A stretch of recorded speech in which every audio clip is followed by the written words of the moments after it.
Avec son premier long métrage, Qu'un seul tienne et les autres suivront, prix Louis Deluc en 2009, Léa Fener avait construit une sorte de ronde infernale qui passait d'un personnage à l'autre avec une virtuosité ahurissante. Dans le deuxième, Les Ogres, elle poursuit dans la veine du cinéma choral, mais prend cette fois pour cadre une troupe de théâtre itinérante qui fonctionne en vase clos. L'occasion pour elle d'évoquer la vie de bohème au sens propre, comme le fit avant elle Théophile Gautier dans Le Capitaine Fracasse. À ceci près que cette réalisatrice n'est pas du genre à s'en remettre uniquement à son scénario, et que chez elle tout est prétexte au bruit, à la fureur, aux larmes, mais aussi au rire et à la tendresse. Et tant pis si, parmi cette grande famille du spectacle vivant qu'elle filme pour l'avoir vraiment côtoyé naguère, la réalité fait parfois irruption au beau milieu du spectacle. Après tout, la vie est aussi un théâtre où nous sommes tous les acteurs. Quand on passe sa vie sur les routes et qu'on va de ville en ville, loin d'être coupé des réalités, on reste cramponné au réel et en prise avec le monde tel qu'il est.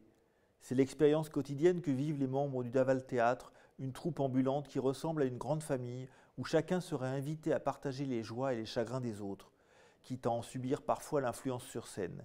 Chez ces gens-là, tout est amplifié. Un seul être vous manque et tout est dépeuplé. Mais parfois aussi un intrus débarque et c'est l'harmonie même de la troupe qui s'en trouve ébranlée. Ces sensations étranges et immédiates, Léa Fener les a elle-même partagées sous le chapiteau de la compagnie de l'Agite Théâtre, qu'ont fondé ses parents dans la région toulousaine et avec lesquels elle a sillonné les routes de France K1-KA. Comme tous les groupes humains, ce microcosme lui est apparu comme un formidable bouillon de culture propice à l'éclosion et au déchaînement de toutes les passions. Tel est le propos qui a inspiré la jeunesse des Ogres. Pour beaucoup de scénaristes, le film choral apparaît comme un moyen confortable de faire cohabiter de multiples histoires au sein d'un même récit, mais aussi de passer d'un personnage à l'autre sans avoir besoin de justifier outre mesure l'arbitraire de ces coqs à l'âne. Dans le temps, on en tirait moins pompeusement des films à sketch fédérés par un titre passe-partout. Avant les Ogres, il y a eu ainsi les monstres. Léa Fener accorde pour sa part la même attention à tous ces personnages. Pas question pour elle d'établir une hiérarchie parmi eux. L'important est qu'ils existent à l'écran, même si on ne fait parfois qu'entrevoir certains d'entre eux. Comme sur une photo de classe, tous les élèves sont à égalité au moment précis où l'appareil se déclenche.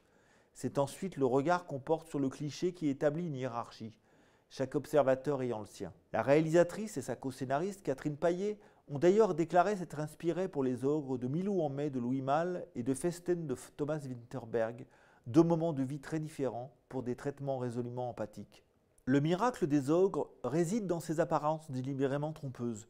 Jamais on n'y éprouve la sensation d'être guidé ou manipulé. Au contraire, on éprouve cette impression rare que si l'on fixe son attention à tel ou tel endroit de l'écran, on y découvrira tout autre chose que son voisin. Tout l'art de la mise en scène de Léa Fener réside dans cette liberté surveillée qu'elle applique à ses protagonistes. Comme elle le souligne elle-même, le premier plan tisse une ligne dramatique, alors qu'au second, une histoire est en train de débuter et qu'au dernier, chacun vient mettre son grain de sel dans les deux autres. Résultat, on se trouve happé par ce groupe en mouvement perpétuel, comme par une tornade, d'autant plus agréablement que le film s'appuie aussi abondamment sur la musique de Philippe Catex pour créer cette impulsion. Difficile de ne pas penser à ce propos au cinéma de Kusturica, et notamment au temps des Gitans, voire à l'énergie qui se dégage de certains opus de Tony Catliff. Sans doute aussi parce que l'un et l'autre ont souvent filmé les gens du voyage et leur fureur de vivre. Reste que c'est en quelque sorte de bric et de broc que la réalisatrice a composé sa troupe. Elle en a pourtant construit le noyau dur autour de celle qu'animent ses parents depuis plus de 20 ans, au risque de se placer elle-même dans une situation périlleuse en tant que réalisatrice. Reste que la compagnie s'est serré les coudes au cours de la parade, filmée à cet effet dès le deuxième jour. À Léa Fener de s'attacher aux uns et aux autres et surtout de tisser des liens entre eux. C'est là où intervient son sens de la mise en scène et plus particulièrement l'attention qu'elle accorde au visage, ces paysages de l'âme sur lesquels se fixe son regard. Comme si elle cherchait en permanence à surprendre une émotion, à appréhender une moue ou à fixer un sourire. Les Ogres est en cela un film extrêmement sensuel qui sait se passer des mots quand c'est nécessaire, pour saisir un clin d'œil, s'arrêter à la commissure des lèvres ou surprendre un geste esquissé. Comme si la caméra était elle aussi un personnage à part entière. Cette impression passe parfois par des morceaux de bravoure dont certains de ses confrères se saouleraient jusqu'à l'ivresse. Léa Fener se contente de ne pas bouder son plaisir, or il est contagieux.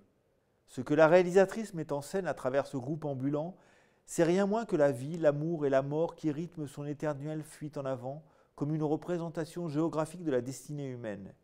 Certains arrivent, d'autres partent. Il y a aussi ceux qui ne font que passer parce qu'ils ne sont pas dans le mood. L'équilibre du collectif s'en trouve parfois affecté. Il en ressort aussi renforcé à d'autres moments, rarement affaibli. Car c'est chez ces gens-là, on élimine systématiquement les intrus pour protéger le reste du groupe. Et puis il y a l'autre aspect de ce tableau, celui que perçoit le public en assistant au spectacle tous les soirs, sans savoir ce qui s'est joué auparavant en coulisses. Lui, ce qu'il voit n'est que la conséquence de cette formidable tambouille humaine. Mais the show must go on, comme on dit. Bref, le spectacle doit continuer. Comme l'indique justement le titre du film, ces baladins du XXIe siècle sont des ogres qui se nourrissent du regard des autres et manifestent un appétit insatiable lorsqu'il s'agit de dévorer la vie à pleines dents.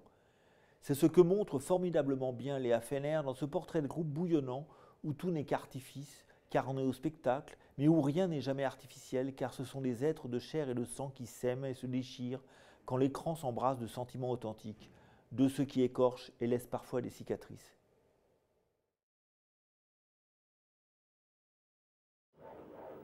Vous êtes le papa? Non, je suis le compagnon. Le papa du bébé, je voulais dire. Ouais. 2 bras, 2 jambes et une bite. Ça va pas là, on vous entend sur scène. Vous faites du théâtre itinérant, c'est le genre de métier dans lequel on ne doit pas s'ennuyer. Jeune homme, c'est pas à New York que ça se passe, mais à part la nouvelle.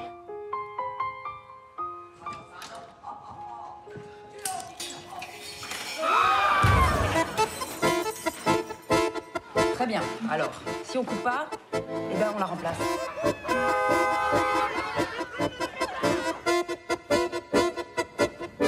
Alors tu vas leur baiser? Si cette femme est encore là demain, je ne joue pas. Tu comprends rien. Mais j'en ai marre. C'est une histoire de famille ou quoi ici? Mais oui, c'est une histoire de famille. Et alors? C'est quoi ce chantier? Dans 2 heures, je veux que tu sois nickel, hein? Je veux qu'on ait l'air normaux, bourgeois et propres. Personne ne vous coiffe dans cette famille, hein les enfants? Mais coiffez-vous un petit peu. Arrêtez! Sur la tête de ma mère, vous êtes des malades, putain. C'est un asile de fou cette caravane. Parce que t'es devenu petite, faible, sans panache. C'est ça qu'on va devenir, c'est pour ça qu'on s'est battu.